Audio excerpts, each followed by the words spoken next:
The chairman of the special committee, kindly proceed to table your report.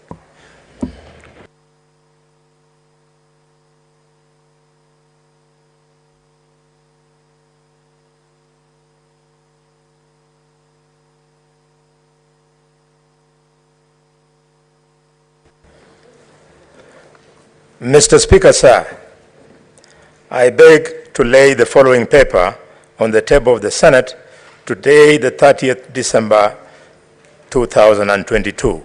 Mr. Speaker, this is the report of the Special Committee on the proposed removal from office by way of impeachment of the Honorable Kawira Mwangaza, the Governor of Meru County.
The chairperson of the special committee on the impeachment of Governor Kawira Mwangaza kindly take the House through the report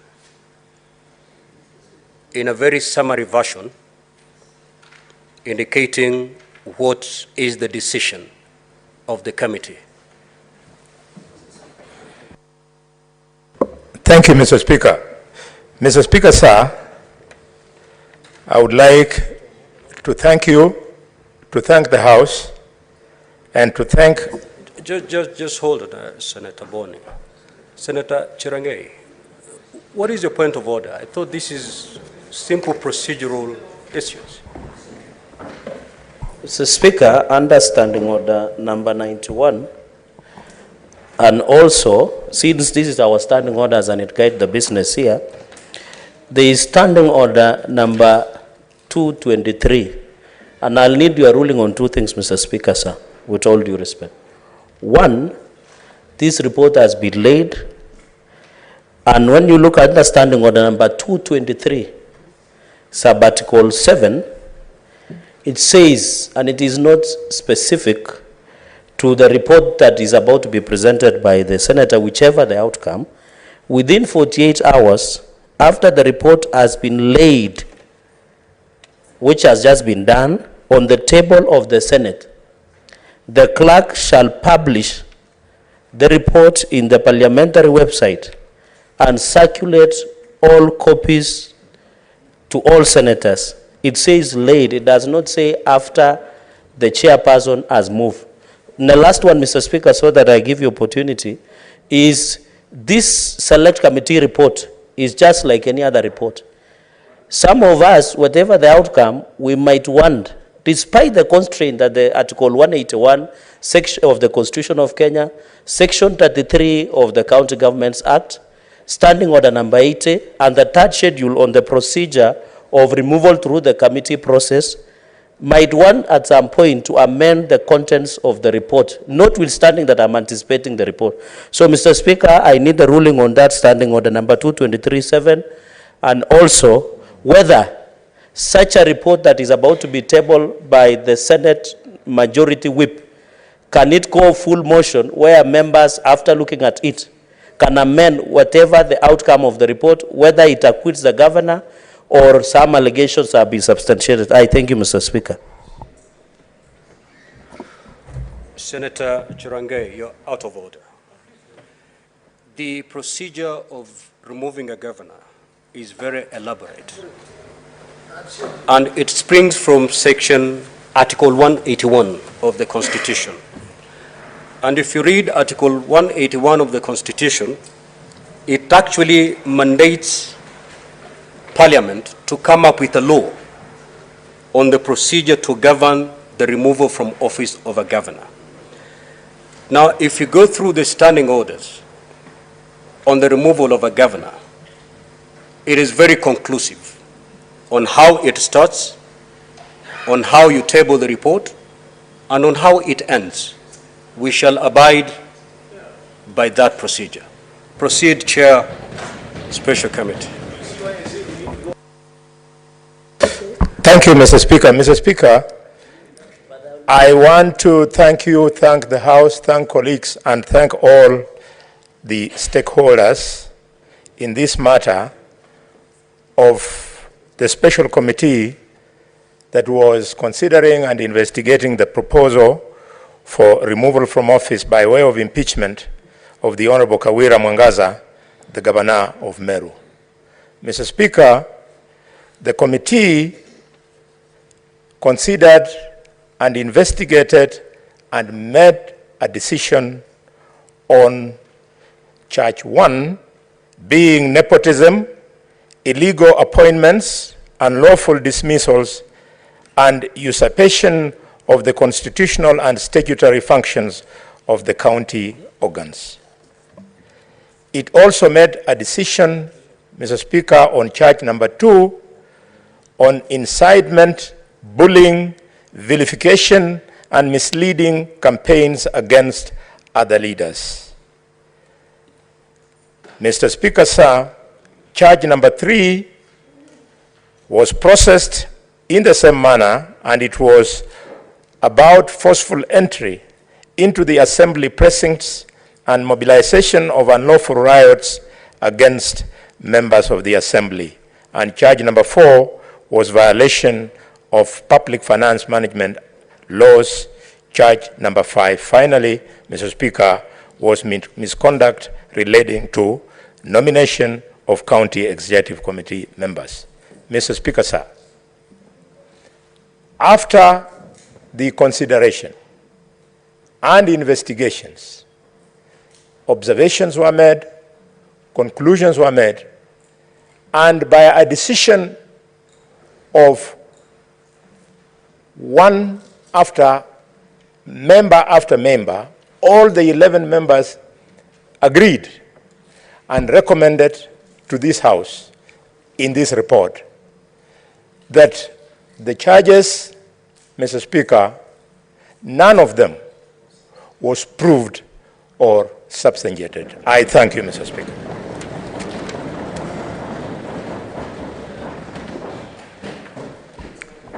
Thank you. Thank you, the chairperson of that special committee. Honorable Senators, as you may have noticed, the committee has found all the allegations against the governor not to be substantiated. Therefore, honorable members, the procedure to be followed in this case is that set out in section 33(6)(a) of the County Governments Act and Standing Order number 84A, both of which provide as follows.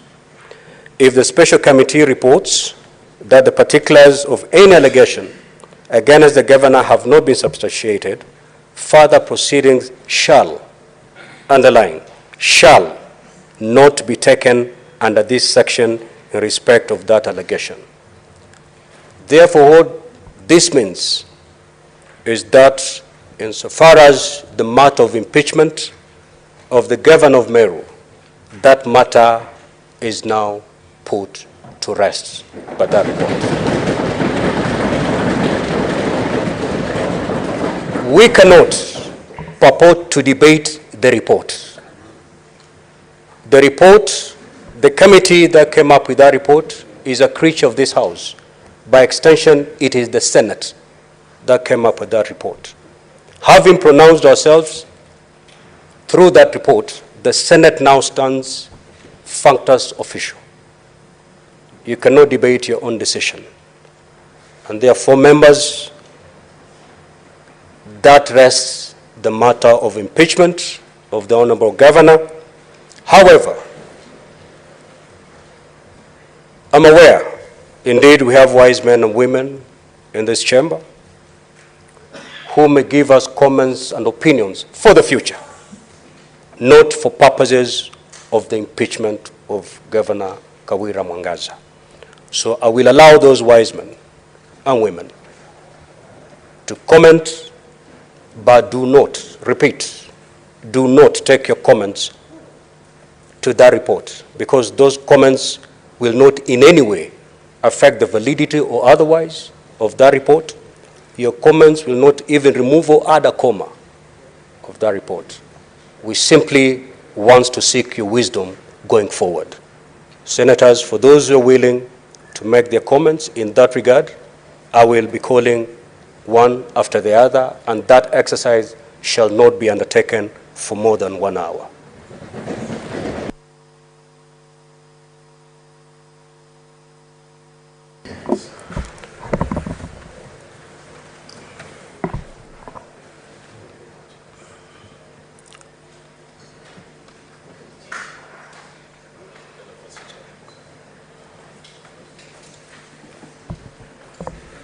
Senator Ngugi Joe Joseph Newton. Thank you, Mr. Speaker, for giving me this opportunity, and I thank God that today I'm the first one to make a contribution. Senator, maybe just before you proceed, I can see these quite a number of senators who would wish to make some comments, and therefore we have to limit the time within which each one of us will speak. And I suggest we take 2 minutes per senator. Proceed, Senator. Thank you, Mr. Speaker, and I think I'm going to observe time. I thank the committee for the decision that they made, because all of us, though we were not members, were following maybe on our screens, and we were able to say, and we agree, that most of those or all of those allegations could not be proved. However, Mr. Speaker, because you have said that we can offer words of wisdom, and I thank God that the governor is here, I think most of the problems that are in Meru, Mr. Speaker, comes from maybe the way the governor carries out her business. She is a lady, an honorable lady, that has made great achievements, being the first woman to be elected on any other seat in Meru other than that of a woman rep, elected on an independent ticket, you know, flooring giants like Kiraito and Linturi. But Mr. Speaker, I think I want to advise the governor, all those achievements should not make power get into her head, Mr. Speaker, going forward. Her concerns were very valid, about the Catholic Church occupying, for example, and collecting rent from county property, you know, leaders pressurizing her to employ their people. But Governor, Senator Newton, you are veering off, and I'm afraid I may stop you there. So conclude your comments. Yeah. I was very clear when I said we are not going to debate the report. All I said is because we have men and women of wisdom going into the future, looking at the devolution. What will be your opinion? What will be your counsel? Thank you for your guidance, Mr. Speaker. I think I'm going to be very brief. The governor to then